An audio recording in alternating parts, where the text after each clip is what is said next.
So you've got some joint pain, maybe arthritis, ankylosing spondylitis, or whatever else it may be. Should you train on it? Should you push through the pain barrier and just do whatever you can in spite of the pain that's there?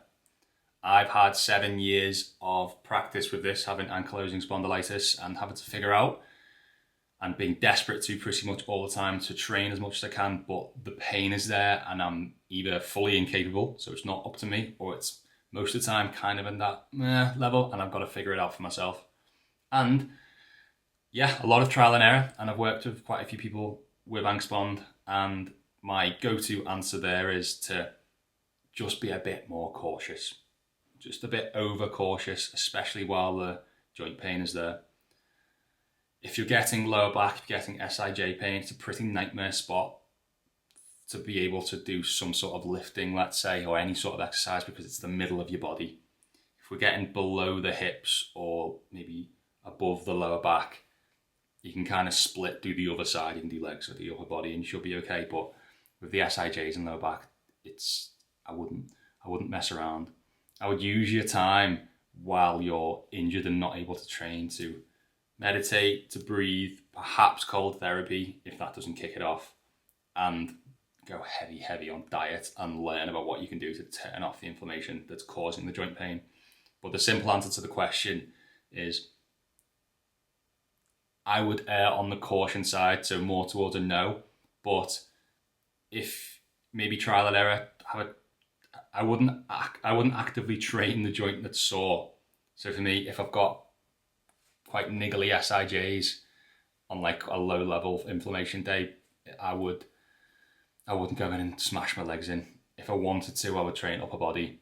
But again, I don't like if I did that all the time, I would only ever train upper body. So again, you have to get to a point where you realize that any sort of training is putting stress on your body, even though you might be training your wrists or your shoulders.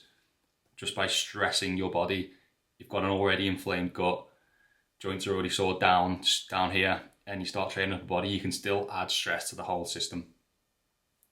So I would always err on the side of caution.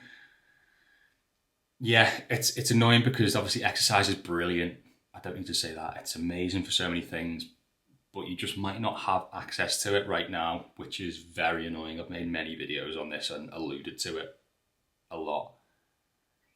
But you might just have to put up with it for a bit, like I have done, and focus on the diet and the supplementation. As you trial and error more with it, you'll start to learn more what you can do and what works, and then you'll be able to make better decisions going forward. So try that, but also just don't get too far ahead of yourself, because you can keep setting yourself back, and you can't to put it simply, the joint pain is there probably from an inflammatory response, so it's already aggravated. You then add more aggravation, which is what exercise and lifting is, but most of the time it's good aggravation because your body responds and becomes stronger.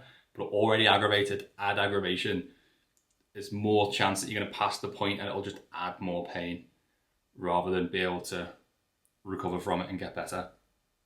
So simple answer, probably not, but trial it, see how you get on, and then learn from there.